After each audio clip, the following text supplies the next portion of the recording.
राधे राधे दोस्तों, राम कृपा चैनल में आपका स्वागत है।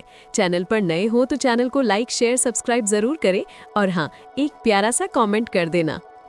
बहुत समय पहले हिमालय की गोद में एक छोटा सा आश्रम था, वृक्षों से घिरा, नदियों की कलकल से गूंजता हुआ, जहाँ पक्षियों का मधुर गीत हर सुबह का आरंभ करता था।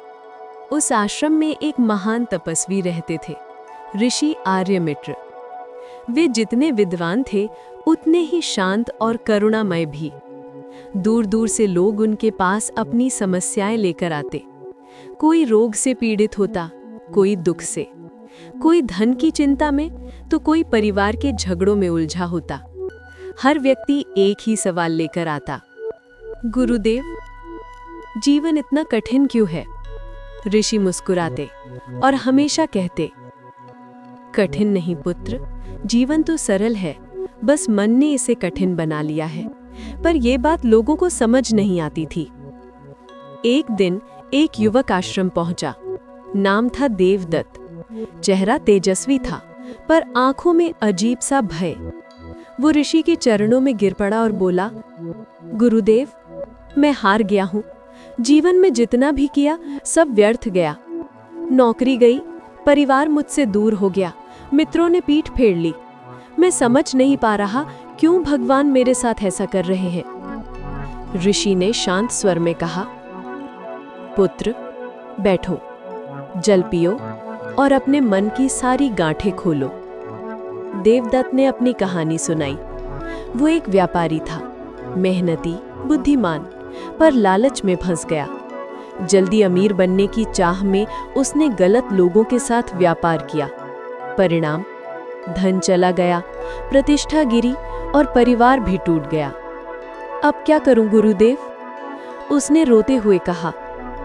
ऋषि मुस्कुराए, बोले, तुम कहते हो तुम्हारी समस्याएं बड़ी हैं, पर क्या तुम जानते हो कि ये समस्याएं क्यों आती हैं? देवदत्त ने सिर झुका लिया। ऋषि बोले, हर समस्या का एक उद्देश्य होता है। ईश्वर बिना कारण कुछ नहीं करते। समस्या नहीं आती तुम्हें तोड़ने के लिए, वो आती है तुम्हें जगाने के लिए। वो तुम्हारे भीतर छिपी शक्ति को प्रकट करने के लिए आती है। देवदत्त चौंका, तो क्या मेरी गलती ही मेरा गुरु है? हाँ पुत्र, ऋषि बोले, जो गलती समझता है और उससे सीखता है वही सच्चा साधक है। बाकी लोग गलती में फंसे रहते हैं और खुद को शिकार मानते हैं। अगले दिन ऋषि आर्यमित्र ने देवदत्त को अपने साथ जंगल की ओर चलने को कहा। घने पेड़ों के बीच एक खुला मैदान था जहां वे रुक गए।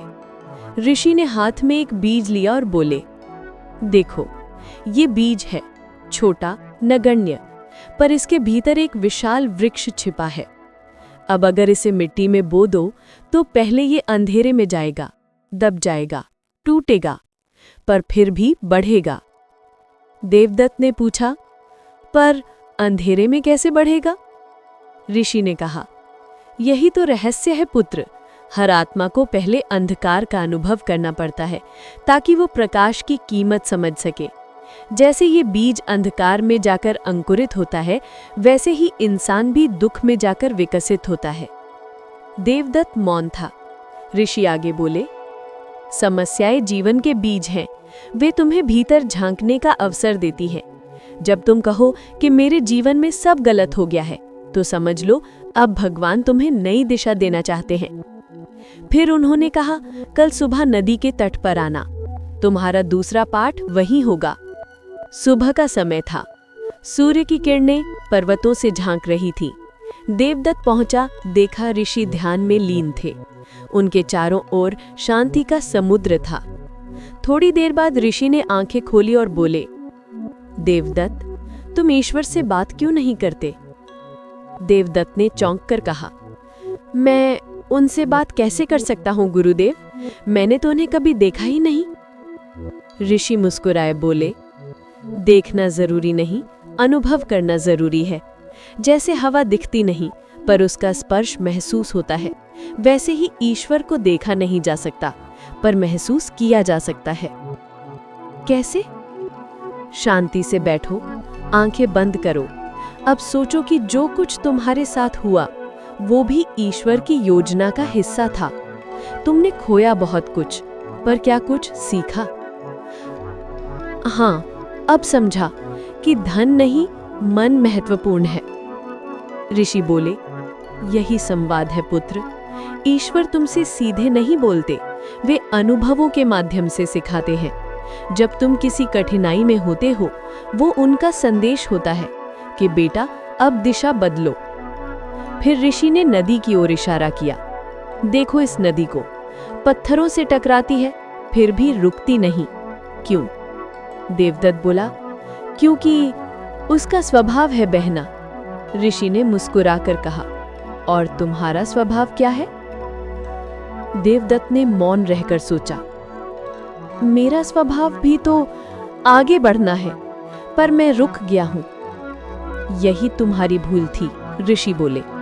जीवन नदी की तरह है, जो रुक गया वो सड़ गया, जो बहा वो पवित्र हुआ। कई महीने बीत गए। देवदत्त आश्रम में रहकर साधना करने लगा। धीरे धीरे उसका मन बदलने लगा। अब वो दूसरों की मदद करने लगा, वृक्ष लगाता, बच्चों को सिखाता, वृद्धों की सेवा करता। एक दिन ऋषि ने पूछा, पुत्र, अब तुम्हें अपनी पुरानी समस्याएं याद आती हैं? देवदत्त हंस पड़ा। गुरुदेव, वे समस्याएं नहीं थी, वे ईश्वर के वरदान थे। अगर वे नहीं आती तो मैं अपने भीतर का प्रकाश कैसे देख पाता? ऋषि प्रसन्न हुए, बोले, अब तुम समझ गए कि जीवन का रहस्य क्या है। देवदत्त ने कहा, हाँ गुरुदेव, अब जान गया हूं। समस्या कोई शत्रु नहीं, वो ईश्वर की परीक्षा है। जो डर गया वो गिर गया, जो सीखा वो जी उठा। तभी आकाश में बादल छा गए और हल्की वर्षा शुरू हो गई। ऋषि बोले, देखो, ये वर्षा भी तुम्हारे भीतर की तरह है। बादल जब भारी हो जाते हैं तो बरसते हैं। मन जब भारी होता है तो उसे रो लेने दो, ताकि भीतर की शांति फिर लौट सके। देवदत्त ने नम आंखों से कहा, गुरुदेव, अब मैं जान गया हूं कि जीवन की समस्याओं से भागना नहीं चाहिए, उन्हें समझना चाहिए। ऋषि बोले, और समझना ही मुक्ति है पुत्र।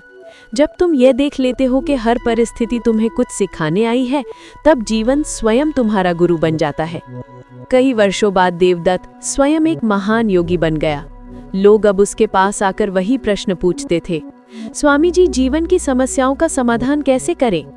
वो मुस्कुराता और वही शब्द दोहराता जो उसने अपने गुरु से सुने थे। समस्या का समाधान बाहर नहीं, भीतर है। जब तुम अपने भीतर ईश्वर को महसूस करोगे, तब हर कठिनाई आसान हो जाएगी। वो लोगों को बताता, ईश्वर कभी किसी को दुख नहीं देते, वे केवल हमें हमारी शक्ति का परिचय करवाते हैं। जैसे सोना आग में तपकर चमकता है, वैसे ही आत्मा भी दुख में तपकर उज्जवल होती है। लोग उसके चरणों में गिरते, पर वो कहता, मुझ में मत देखो, अपने भीतर देखो, वही सच्चा भगवान है। एक शाम सूर्यास्त के समय ऋषि आर्यमित्र ध्यान में लीन थे। देवदत्त उनके चरणों में बैठा था। अचानक ऋषि ने आंखें खोली और कहा, पुत्र, अब मेरा समय निकट है, पर याद रखना, जीवन की समस्याएं तुम्हारे विरोधी नहीं, तुम्हारे शिक्षक हैं। जब जीवन कठिन लगे तब समझो, भगवान तुमसे संवाद कर रहे हैं। देवदत्त रो पड़ा। ऋषि बोले, रो मत, मैंने तुम्हें जो सिखाया वही दूसरों को सिखाना। कभी मत भूलना, जो व्यक्ति परिस्थिति से भागता है वो भाग्य से भी भाग जाता है।